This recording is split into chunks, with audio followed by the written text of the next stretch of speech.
Emperor घबराते हुए कहता है, तुम क्राउन प्रिंस के पैलेस में जाना चाहते हो उससे मिलने के लिए? तो हमारा ड्यूक कहता है, जी बिल्कुल। मैं मौत के मुंह से वापस आया हूं ना, तो मैं चाहता हूं कि मैं भी क्राउन प्रिंस से मिलूं ताकि मेरी पॉजिटिव एनर्जी उनके साथ शेयर कर सकूं। तो एम्पर कुछ सोचता है और वो कहता है, हाँ ठीक है, ड्यूक ने इतने दिल से कहा है तो मैं इसको रिफ्यूज कैसे कर सकता हूँ, मैं इस बात की जज देता हूँ। तो ड्यूक कहता है, थैंक यू सो मच। और तब वो लोग उस पैलेस में पहुंच चुके थे और वहां पर बहुत ज्यादा स्पाई थे, लेकिन अंदर हालवे में कोई भी नहीं था। वो सोचता है, बाहर तो सिक्योरिटी बहुत ज्यादा टाइट है लेकिन अंदर हर जगह इम्प्टी है, लेकिन सच में ये फर्स्ट प्रिंस की जगह है या उनको अबंडन कर दिया गया है? तो तब उसके कमरे पहुंच गए थे और फर्स्ट प्रिंस वहां बेड पे लेटा हुआ था।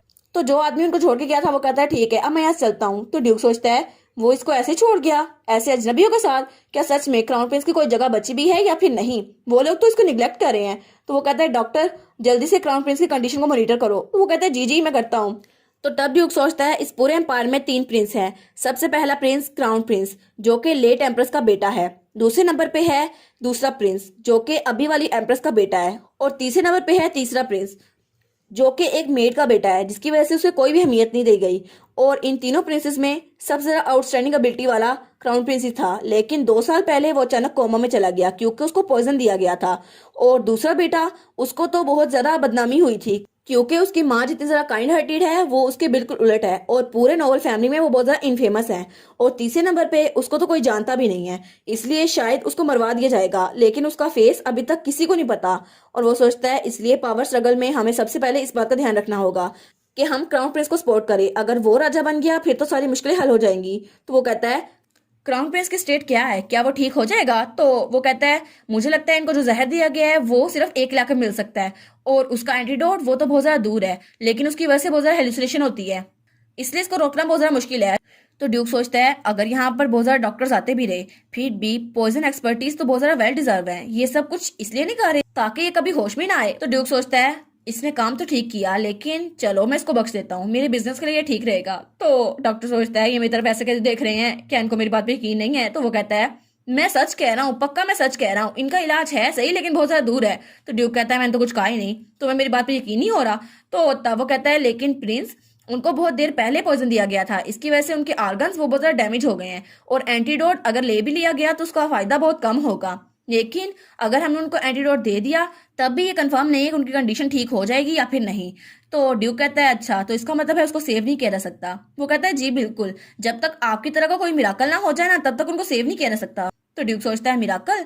अरे हाँ, एलिस की पावर वो तो बहुत ज्यादा डेंजरस हो सकती है अगर लोगों को पता चल गया तो वो कहता है, अच्छा ठीक है, हम लोग यहाँ से चलते हैं। और तब तक शाम हो गई थी, और तब हमें अगला दिन दिखा रहता है, और हमारी एलिस सो के उठती है। वो सोचती है, सूरज तो चढ़ भी गया और मैं सोती रह गई, लेकिन अब तो मुझे फिक्र करने की जरूरत नहीं है। लेकिन अब तो फिक्र करने की जरूरत है क्योंकि ड्यूक को जहर दिया जाने वाला है। वो सोचती है, मुझे तो ड्यूक से बात करने का मौका भी नहीं मिला, और ना ही यंग लेडी से, वो तो बहुत ज्यादा बिजी थे, और ड्यूक तो बहुत देर से वापस आए थे, और हेल्किन डॉक्टर तो कहीं मिल ही नहीं रहा मुझे, और मैं तो किसी को अलर्ट कर भी नहीं पा रही। अगर मैंने ऐसे ही किसी को बता दिया तो मेरी जान खतरे में आ जाएगी।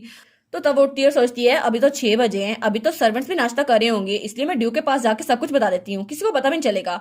तब वो ड्यूक के पास पहुंच गई थी, तो ड्यूक उसके सामने बैठा था। वो कहता है, तो तुम मुझे कुछ बताना चाहती थी है ना? और वो बड़े प्यार से हमारे एलिस को देख रहा था। तो एलिस कहती है, जी बिल्कुल, मुझे माफ कीजिएगा इतनी सुबह सुबह आपको डिस्टर्ब करने के लिए। वो कहता है, इट्स ऑल राइट, वैसे भी मैं कभी भी तुमसे बात करने के लिए तैयार हूँ। तो वो कहती है, सबसे पहले मैं आपको कुछ बताना चाहती हूँ, मेरे दिल में आपके लिए कोई फीलिंग्स वगैरह नहीं है, मैं बस इसलिए आई हूँ क्योंकि मैं आपके घर में रह रही हूँ। तो वो कहते हैं, अच्छा ठीक है, तो मुझे बताओ। तो वो कहती है, जी बिल्कुल, मैं आपको बताना चाहती हूँ, लेडी क्विलन वो असल में आपको दोबारा से जहर देने की कोशिश कर रही हैं। तो वो बड़ा परेशान होकर उसको कह रही थी, लेकिन ड्यूक वो तो कुछ कहता ही नहीं है। तो वो सोचती है, क्या इसको समझ नहीं आ रही है, इसको मेरी बात पे यकीन नहीं है? तो ड्यूक कहता है, पॉइजन, अच्छा मैं समझ गया। तो हमारी यूनिट सोचती है, आखिर ये इतना काम कैसे हो सकता है, इसको जहर देने की बात कर रही हूँ, चाय देने की थोड़ी ना बात कर रही हूँ, ये इतना काम कैसे हो सकता है? तो वो कहती है, वो लेडी क्विलन की एक मेड है जो आपको जहर देने वाली है, और जो आदमी वो जहर खरीद के लाया था उस सर्वेंट का नाम टॉम है, और आपको इसका पता होना चाहिए। तो ड्यूक कहता है, अच्छा ठीक है। तो वो कहती है, क्या क्या इसको मुझ पे यकीन नहीं है? तो वो कहता है, नहीं नहीं, ऑफ कोर्स मुझे तुम पे यकीन है, जो तुम कह रही हो मुझे तुम पे यकीन है। वो कहती है, क्या बस फिर यही? तो ड्यूक कहता है, क्या मुझे कुछ और भी कहना था? तो वो कहता है, अच्छा मुझे ये बताने के लिए थैंक यू। तो हमारी हीरोइन सोचती है, नहीं मैं ये नहीं कह रही, मुझे लगा था आप मुझसे कोई और सवाल भी पूछेंगे या कुछ और। वो कहता है, मुझे आपसे एक और चीज पूछनी है। तो हमारी हीरोइन कहती है, हाँ हाँ पूछो, जरूर जहर के बारे में पूछना होगा। तो वो कहता है, क्या तुमने डिसाइड किया कि अब तुम क्या चाहती हो? तो वो कहती है, क्या डिसाइड? तो वो सोचती है, मैं पूरी रात फिक्रमंदी की वजह से सो नहीं सकी, और ये ऐसे रिएक्ट कर रहा है जैसे इसको कोई फर्क नहीं पड़ता, क्या सच में ये अर्जेंटली कोई काम नहीं करना चाहता कि पॉइजन को रोक दे, लेकिन ये तो इतना रिलैक्स बैठा हुआ है। तो हमारा हीरो सोचता है आई गेस तुमने अभी तक डिसाइड नहीं किया। तो कैलियोस कहता है मुझे लगता है तुम बहुत ज्यादा थकी हुई हो, क्या कुछ गलत हुआ है? तो हमारी हीरो सोचती है ये इसलिए क्योंकि कल रात मैं सो नहीं सकी, क्योंकि मैं तुम्हारे जहर के बारे में सोच रही थी। लेकिन वो सोचती है अगर जिस शख्स के साथ ये इन्वॉल्व है उसको ही फिक्र नहीं है तो मुझे फिक्र करने की जरूरत क्या है, मैं तो पागल हूँ। तो वो उठते हुए कहती है ठीक है मैं चलती हूँ। तो वो कहता है एलिस तुम कहाँ जा रही हो? वो कहती है मैं काफी ज्यादा अनकंफर्टेबल हो रही हूँ। वो कहता है क्या अनकंफर्टेबल, वो क्यों? वो कहती है बस मैं चलती हूँ, मुझे आपसे बात नहीं करनी। वो कहता है एक मिनट रुको तो सही एलिस।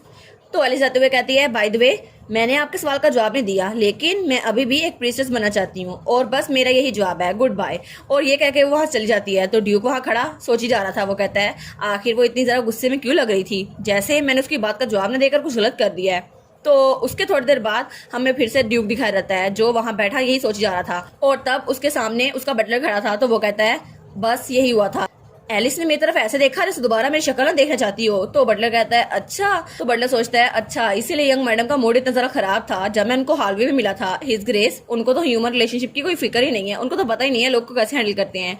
वो कहता है मैं इसको कैसे एक्सप्लेन करूँ? तो बटलर कहता है ऐसा लगता है कि आपके रिएक्शन की वजह से उनको थोड़ा बुरा लग गया होगा, वो अपसेट हो गई होंगी क्योंकि आपको पॉइजन दिए जाने वाला है। उन्होंने इतनी बड़ी बात आपको बताई, आपने कोई रिस्पॉन्स नहीं दिया।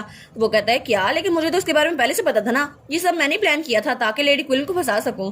तो वो कहता है नहीं नहीं आपको पता था ना, लेकिन इस बारे में यंग मैडम को तो थोड़ी ना पता था और आपको उनको बता देना चाहिए था, वरना वो समझेंगी कि आपको कोई गलत फहमी हुई है और आप उन पर यकीन नहीं करते। तो वो सोचता है अरे हाँ ये सब कुछ मैंने प्लान किया था, लेकिन मुझे फिक्र करने की जरूरत नहीं थी और मैंने तो एलिस के बारे में सोचा ही नहीं था, उसको तो बहुत ज्यादा फिक्र हो रही होगी, मैंने उसकी फीलिंग्स को बिल्कुल इग्नोर कर दिया। तो तब वो पेपर पर कुछ लिखता है और वहां लिखा था मैं अपने इनसेंसिटिव एटीट्यूड के लिए आपसे माफी मांगता हूँ, इसलिए मैं दोबारा कभी भी आपकी एडवाइस को लाइटली नहीं लूंगा। तो वो कहता है प्लीज मुझे माफ कर दें कैलियोस। तो तब वो कहता है ये लेटर ये डचेस को दे दो उनकी फेवरेट डिजर्ट के साथ। तो वो सोचता है क्या सच में ड्यूक ने अपॉलजी लेटर लिखा, वो भी डचेस को? क्या सच में ड्यूक पागल तो नहीं हो गए? तो ड्यूक कहता है क्या तुम इसको लेकर जाने वाले? वो कहता है नहीं नहीं मैं ले जाता हूँ। तो बटलर सोचता है मैंने ड्यूक के साथ रहते हुए 10 सालों में पहली बार उन्हें किसी से माफी मांगते हुए देखा है, वो भी एक लेटर के जरिए, लेकिन उन्होंने तो साफ साफ कहा था कि यंग मैडम के लिए उनके दिल में कोई फीलिंग्स नहीं है, तो अब ये क्यों? तो फिर बटलर कहता है योर ग्रेस क्या आपका रॉयल पैलेस में विजिट अच्छा रहा? तो ड्यूक कहता है हाँ, लेकिन डॉक्टर ने कहा था कि फर्स्ट प्रिंस के लिए कोई होप नहीं है और वैसे भी मैंने ये सुजेस्ट किया था, लेकिन क्या सच में हम डॉक्टर को ट्रस्ट कर सकते हैं? तो बटलर कहता है आप फिक्र ना करें, हमने उसकी फैमिली को पहले ही ध्यान में रख लिया है और डॉक्टर उसकी एक बीवी और एक बेटी है और इसी वजह से लेडी क्विलन उन्हें यूज कर रही थी और उनकी बेटी बहुत ज्यादा बीमार है, शायद इसीलिए वो यहाँ काम कर रहे थे ताकि अपनी बेटी की दवाइयों का खर्चा उठा सके।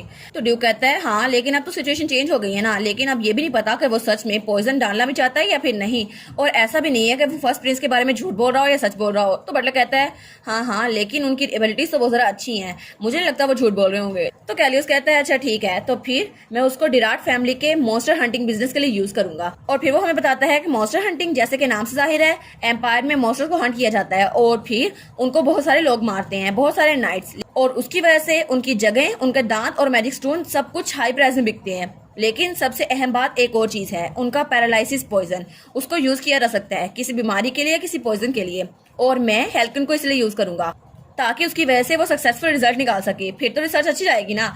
और वो सोचता है और उस रिजल्ट को बाद में मैं अपनी डिराट फैमिली के अचीवमेंट के तौर पे यूज करूंगा। तो बटलर कहता है ऐसा लगता है आप सेटिस्फाई हो गए हैं। तो फिर वो सोचता है लेकिन अभी मैं सोच रहा हूँ, तो जब मैं फर्स्ट प्रिंस के घर गया था तब मुझे सेकंड एम्प्रेस मिली थी जो अब की एम्प्रेस है, और उन्होंने मुझे कहा था बहुत दिनों बाद मिले ड्यूक डेराट, और वो सोचता है मैं एम्प्रेस से मिला था लेकिन तब मुझे अजीब लग रहा था।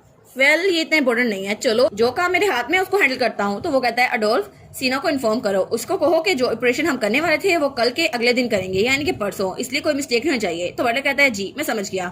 और तब हमें परसों का सीन दिखा रहता है जो कि 2 दिन बाद था, और तब उसका छोटा भाई वहां आ गया था। तो उसकी मॉम कहती है तुमने तो बिल्कुल वेट लूज कर लिया है। तो उसका भाई कहता है जी मदर मुझे लगता है आप कुछ ज्यादा ही फिक्र कर रही हैं, मैंने इतना भी वेट लूज नहीं किया। और वो था एडहेलियम डेराट, कैलियस का छोटा भाई जो कि उसका हाफ ब्रदर था। तो वो कहता है मदर आपको भी वेट लूज करने की जरूरत नहीं है, वैसे भी अगर आप बीमार पड़ गई तो डची की जिम्मेदारी कौन संभालेगा। तो हमारी सोचती है आखिर मैं यहाँ पर क्या कर रही हूँ। और वो सोचती है ड्यूक को सारा कुछ मैंने बता दिया था ना कि आज इनको जहर देने वाले हैं, लेकिन उन्होंने ये सब कुछ रोका क्यों नहीं। और ड्यूक वहाँ बड़े आराम से बैठा था। वो सोचती है उन्होंने मुझे कहा था कि मेरे वर्ड्स को सीरियसली लेंगे, लाइटली लेंगे, और उन्होंने मुझसे माफी भी मांगी थी, लेकिन क्या सच में मैं उन्हें माफ कर दूं। तो वो ड्यूक को देखती है तो ड्यूक उसकी तरफ स्माइल करके देखता है। वो सोचती है इसको ये फनी लग रहा है, इसकी जान जाने वाली है। तो तब उसका छोटा भाई कहता है बाय द वे ब्रदर, मुझे ये देखकर बहुत ज्यादा खुशी हुई कि आप फिर से हेल्दी हो गए हैं। तो उसका भाई कहता है हाँ मुझे बहुत ज्यादा खुशी हुई, लेकिन तुम्हें देखकर लग तो नहीं रहा कि तुम्हें मेरे बारे में कुछ भी दुख था।